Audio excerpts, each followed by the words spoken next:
రెండెర్ర పిల్లలు బాగున్నారా? నిన్నటి కథ నచ్చిందా? మరి నేను చెప్పే కొత్త కొత్త కథలు వినడానికి నా ఛానల్ని సబ్స్క్రైబ్ చేసి లైక్ చేయండి. మీరు నా ఛానల్ని సబ్స్క్రైబ్ చేసి కథలు వింటే నాకు ఎంతో హుషారుగా ఉంటుంది కదర్రా. సరే ఈరోజు మన కథలోకి వెళ్ళిపోదామా? ఈరోజు మన కథ ధర్మాచరణ.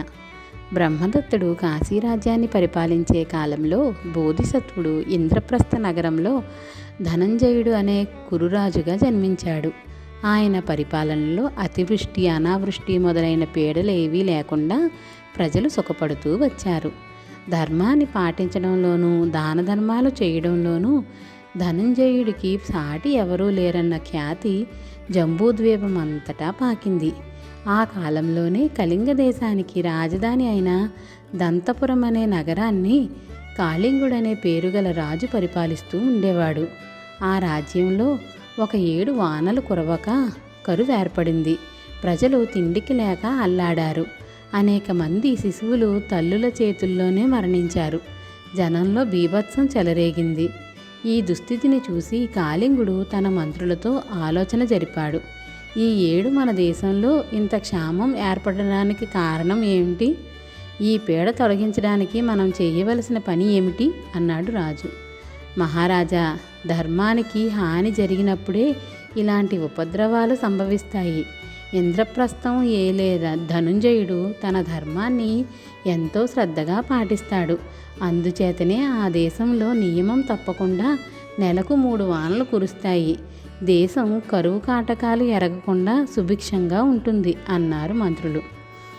అలా అయితే మీరు వెంటనే బయలుదేరి ఇంద్రప్రస్థం వెళ్ళండి.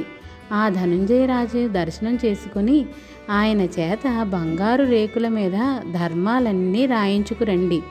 వాటిని మనం కూడా అమలు చేసి దేశంలో అరిష్టాలు లేకుండా చేసుకుందాం అన్నాడు కాళింగుడు. ఆ ప్రకారమే కాళింగ మంత్రులు కొన్ని బంగారు రేకులు తీసుకుని ఇంద్రప్రస్థానికి ప్రయాణమై వెళ్ళి ధనుంజయుడి దర్శనం చేసుకుని ఆయనతో ఈ విధంగా అన్నారు. మహారాజా, మేము కాళింగ దేశం నుంచి వస్తున్నాము. మా దేశ ప్రజలు భయంకరమైన క్షామంతో బాధపడుతున్నారు. మీరు ధర్మస్వరూపులుగా ఉండి ధర్మం తప్పకుండా ప్రజలను పరిపాలిస్తూ ఉన్నారు. అందుచేత మీ ప్రజలు ఈతి బాధలెరగక సుఖంగా ఉంటున్నారు. మా రాజు పాటించవలసిన ధర్మాలేవో మీరు ఈ బంగారు పత్రాలపై లిఖించి ఇచ్చినట్టయితే వాటిని పట్టుకుని తిరిగి వెళ్ళిపోతాము. మా రాజుగారు వాటిని అమలు జరిపి ప్రజలను పీడించే కరువు పోగొట్టగలుగుతారు. ఇలా చెబుతూ కాళింగ మంత్రులు బంగారు రేకులను ధనుంజయుడి ముందు పెట్టారు. ధనుంజయుడు నమస్కారం చేసి ఇలా అన్నాడు.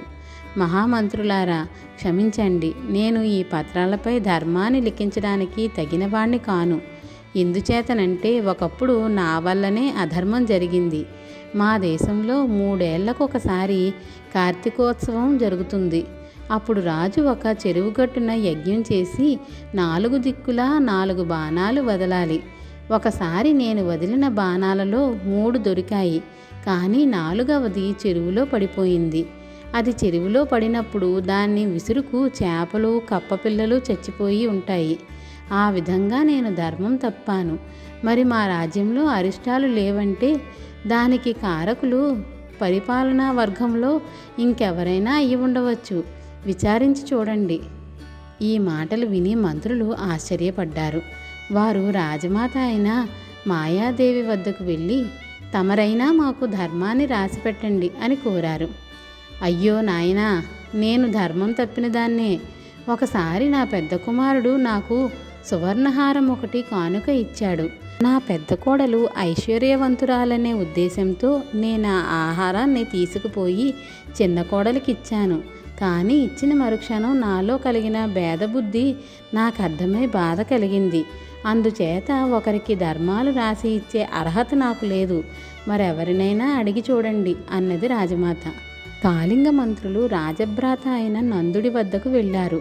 అతను తాను కూడా ఒకసారి ధర్మం తప్పినట్టు తెలిపాడు. నేను ప్రతి సాయంకాలము రాజాంతఃపురానికి రథంలో వెళతాను. ఒక్కో రాత్రి అక్కడే ఉండిపోతాను కూడా. నేను కొరడా రథంలో ఉంచి వెళితే రాత్రికి ఉండనన్నమాట. ఇప్పుడు సారథి నా కోసం వేచి ఉంటాడు. కొరడా తీసుకుని వెళ్ళానంటే సారథి రథం తోలుకుపోయి మర్నాడు ఉదయం తిరిగి తెస్తాడు. ఒకరోజు కొరడా రథంలోనే వదిలి రాజాంతఃపురం ప్రవేశించాను. తిరిగి వద్దామనే నా ఉద్దేశ్యం. అయితే ఇంతలో వాన ప్రారంభమయ్యింది. రాజుగారైన మా అన్నగారు నన్ను వెళ్ళనివ్వలేదు.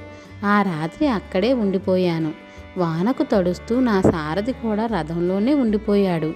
అతన్ని ఆ విధంగా ఇబ్బంది పెట్టి నేను ధర్మాన్ని తప్పాను అన్నాడతను. కనీసం రాజపురోహితుడైనా తమ కోరిక నెరవేర్చుతాడని కాళింగ మంత్రులు ఆయన వద్దకు వెళ్ళారు. కానీ ఆయన కూడా ధర్మం తప్పినట్టు చెప్తూ ఇలా అన్నాడు. ఒకరోజు నేను రాజభవనానికి పోతుంటే దారిలో ఒక రథం కనిపించింది. దానికి బంగారు తొడుగు ఉన్నది. అది చూడగానే నాకు లోభం కలిగి రాజుగారు దాన్ని నాకు దానం చేస్తే బాగుండుననిపించింది.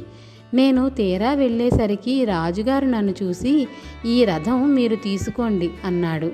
వెంటనే నా లోభం జ్ఞప్తికి వచ్చి పశ్చాత్తాపం కలిగి రథాన్ని వద్దన్నాను. నేను మీకు ధర్మాలు రాసి పెట్టగలవాణ్ణి కాను. కాళింగ మంత్రులకి ఏమీ పాలుపోలేదు. వారు చివరి ఆశ మంత్రి మీద పెట్టుకుని ఆయన వద్దకు వెళ్ళారు. కానీ ఆయన కూడా వారికి ఆశాభంగం కలిగించాడు. ఒకనాడు నేను ఒక రైతు తాలూకు పొలం కొలతలు వేయబోయాను. కొలత ప్రకారం కర్ర పాతవలసిన చోట చిన్న బిలం ఉన్నది. అందులో ఏ ప్రాణి అయినా ఉండవచ్చునని అనుమానం వేసింది. కానీ కర్ర కొంచెం యువతల పాతితే రైతుకు నష్టం, అవతలకి పాతితే రాజుకు నష్టం. అందుచేత ఆ బిలంలోనే కర్ర పాతమని ఆజ్ఞాపించాను. అదే సమయంలో ఎండ్రకాయ ఒకటి బిలంలో నుంచి బయటికి వస్తూ కర్రపోటుకు చచ్చిపోయింది. అందుచేత నేను కూడా ధర్మం తప్పినవాణ్ణే కనుక నా ఎక్కువ ఏమీ లేదు. కాళింగ మంత్రులకు ఒక ఆలోచన తట్టింది. వారు తాము విన్న కథలన్నీ బంగారు రేకులపై రాసి వాటిని తీసుకుపోయి తమ రాజుకు వినిపించారు. ధర్మం పట్ల శ్రద్ధగా ఉండడమే ఉత్తమ ధర్మమని కాళింగుడుకు తెలుసుకున్నాడు. ఆత్మ విమర్శనతో పరిపాలన సాగించాడు. వెంటనే వానలు కురిసి క్షామం తొలగిపోయింది.